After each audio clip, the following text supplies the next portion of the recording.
Hello everybody, welcome back to Landedkiller Show. Today we'll be talking about these new ships that got announced on stream. I just finished watching the stream here, so we'll just kind of go over the gist of the basics of these cruisers here. They're medium range ships with a good firing range starting from tier 8, large number of main battery guns with increased reload time. Ships are also armed with high range with high damage torpedoes. No idea on any of the arcs. Tier 6 and Tier 5 and Tier 6 have 152 main battery guns. Tier 7 has 155mm guns. And Tiers 8, 9, and 10 have 150mm guns. Main battery shells are HE and AP. Starting from Tier 8, AP shells of low damage. All cruisers are equipped with 610mm torpedoes with wide launch angles. Long range but low speed. Torpedo tubes at Tier 7 and up have turning mechanics previously introduced on new British battleships. Torpedoes can be fired at angles that torpedo tubes cannot physically traverse to immediately after launch. Torpedoes will turn to chosen direction and go straight line along given course. Starting from Tier 6, hydroacoustic search and defensive AA will be available. Fighter is available in a separate slot. Interesting. Tier 8 and Tier 10 will have repair party. So it looks like we start off with a Gano, which kind of looks like which kind of basically looks like Yahigi in most respects, with around six 152s. Gosaku has four 152s, basically a bigger Gano class.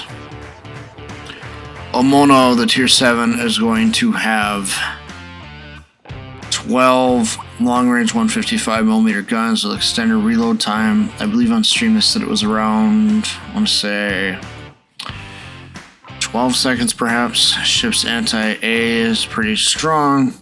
The Tier 8 is Shimamanto with ugly-looking turrets, I must say. I believe this one has, 15 dual-purpose 150mm guns. Low damage of AP, long reload time, offset by a large number of main battery guns. Takanashi, same thing. Same number of guns. Better AA and torpedo development. Armament. Yoda is the Tier 10. It has 18 155mm guns. Obviously, people are going to be making Star Wars jokes to Yoda, I'm sure, with this. Let me think. I can think of one. Let's see here. One has many guns, yet is not at balance with the Force. I don't know. That's my best one I can come up with right now with Yoda. The turrets do kind of look weird. It looks like they took the Mogami turrets almost, and they kind of redid them a little bit. The looks of it. Said they looked the most like Seattle turrets. And then they announced a couple of premiums here. They have the Tokachi. It's a Tier 7 refit of the Furutaka class to have 127mm dual-purpose artillery and 6 twin-gun turrets. Combat ship can rely on long-range 610mm torpedoes. The damage is less than researchable cruiser Omono. However, they are compensated by higher travel time, short reload time. Torpedo reload boosters also available as a consumable for Tokachi. All Japanese light cruisers from the Terror class of 1919 to the last of Yoda 1943 were named after rivers. The only exceptions were the 3 Terror class ships. Yeah, I'm kind of reading straight from the dev blog, but whatever. Design is training named after Shinto signs. Ugano was named after the river of the same name in the island of Honshu, which flows into the Sea of Japan. And they based Kosaki Gokase on a river on the island of Kyushu in southern Japan, Omono in the river of Honshu, the north of Honshu, Shimamanto, the longest river on the island of Shikoku. Takashi, a Honshu river flowing into the inner sea. Yodo is a river known for its floods in a densely populated area of the same island. And finally, Tokashi is the third longest river in Hokkaido. I do apologize if I'm butchering these names a bit. Looks like we got another in-between ship, I would say. We have Admiral Schroeder, which I could almost remember being a sister ship of Graf Spee, if I'm remembering correctly, or Graf Spee. But it's a tier 9 ship with 305mm guns, dual guns. Each turn has 2 guns, 4 of them. Apparently it's hydroacoustic, an engine boost. The 305mm guns are kind of interesting because it's like in between a gear, which has the 283mm guns, and Siegfried, which has the 381mm guns. But the difference being that each one of those ships only has, let me see, Siegfried, I remember, only has 6 a gear. I believe has, I almost want to say it has the 9. Could be wrong on that though. I'll have to double check. They're basically saying that they named him after the most famous admirals of the First War, Admiral Schroeder and Admiral Graf Spee, followed by Admiral Hipper. Germany would continue these traditions. Admiral Ludwig von Schroeder, commander of the famous Marine Corps Flanders in 1914-1918, considered a worthy name. We have Super Hakuryu Sekiru, further development of Taihyo class in terms of size, hangar, and capacity. Significantly exceeds its prototype. The project continues the tech tree branch after Hakuryu, having received a boost in form of tactical jet squadrons. Their main feature is high maximum speed, which allows them to quickly cover distances. So it looks like they got attack, torpedo, and bombers. Tactical squadrons consist of powerful torpedo bombers and attack aircraft with high explosive fragmentation missiles. Oh my gosh. Aircraft carriers good deck armor, reflecting their belonging not only to the sea but also to the air. The carriers of the Japanese Navy were named after various flying creatures. The first Japanese aircraft carrier, Hosho, soaring Phoenix, with the foundation in the honor of the mythical bird, Zuhu and Soho, lucky and happy phoenixes. Soho? I don't remember there being a Soho. Must be a sister ship to Zoiho.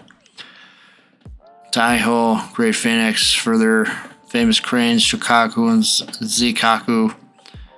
Well-known dragons, Soryu, Hiru, Unryu.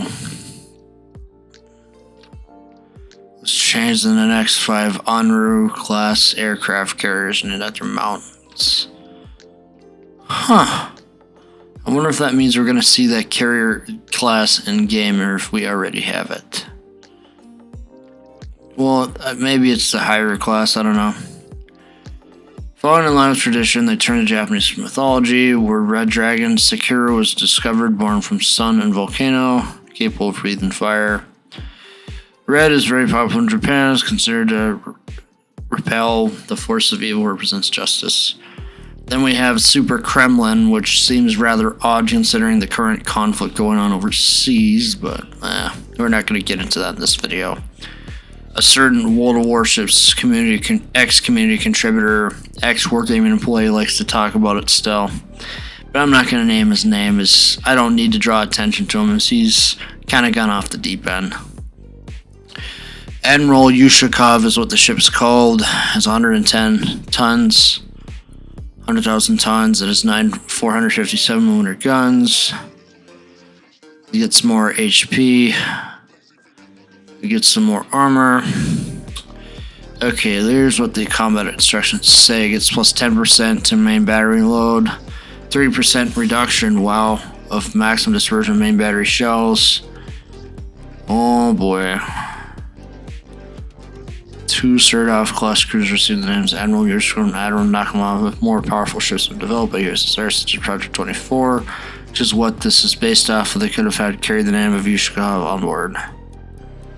And then here we got a bunch of stats here. Agano 3x2 152s.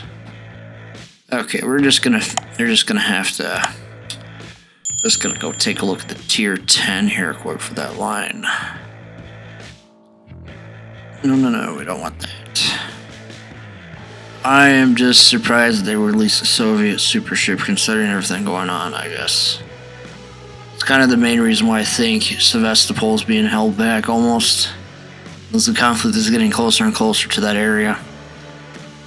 Yoda, okay, so it has firing range of 18 kilometers, it has a main battery of 6x3 150mm guns, maximum HE shell damage is 2500, HE shell penetration falls in 1/6 roll 25mm, 11% chance to cause fire, AP shells go to 28,050, 34 knots for top speed. It gets damage control party, repair party, hydroacoustic search, and defensive AA and fighter. The Tier 7 Takashi is Tier 7, 6x 127s. You're probably curious about the reload time on that, 7 seconds. And going back to our Tier 10 Japanese, it looks like there's a reload time of 14. Firing range 18 kilometers, like I said. Yeah, that's all pre-recorded gameplay in the background, kind of, but yeah. Gotta work with what you got, you know. Especially to get this video out as fast as possible. Admiral Schroeder, Tier 9, 4x2, 305, firing range is 18.4 kilometers. That's gonna be limiting. Does it get spotter at least? No, it does not get a spotter. It gets hydro and engine boost. That's going to be kind of dealing with some issues here. Looks like the hydro is interesting because the ship detection range is 6 kilometers. Torpedo detection at 4 kilometers, real time 120, so that hydro is going to be worth it. So here's the engine boost. Secure. Trying to find its tactical squadrons here real quick.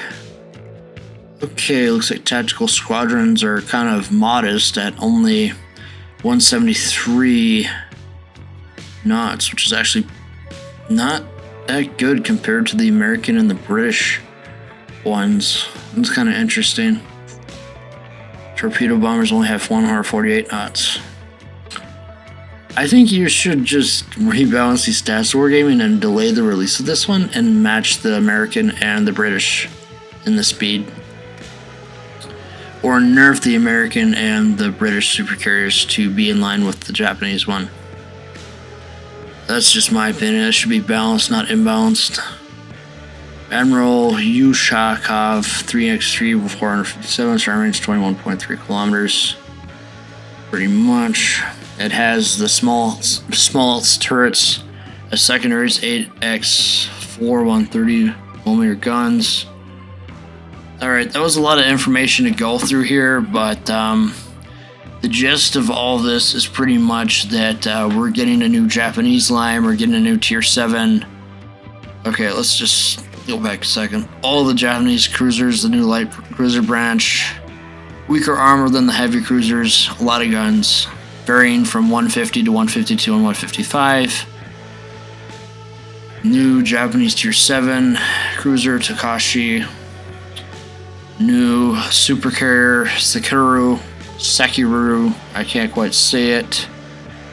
New German Tier 9 Premium Admiral Schroeder, basically a cross between a Gear and Siegfried in some ways.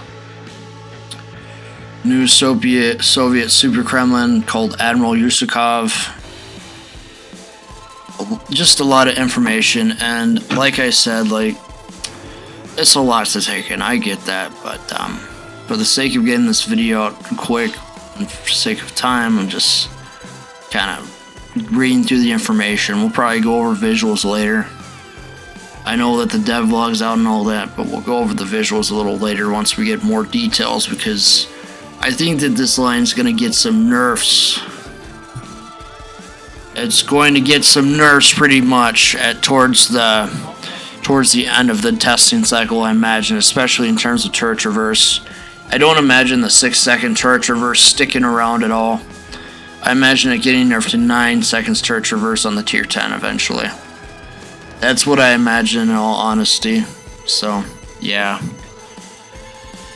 In terms of any quarter videos coming, I have no idea. I'm going to say that they're going to save that for the anniversary video, which they're eventually going to put out.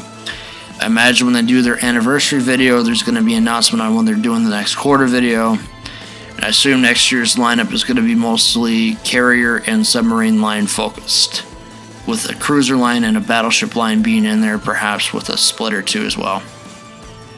I imagine next year they're going to slow down in terms of content and kind of space things out a bit more, in all honesty.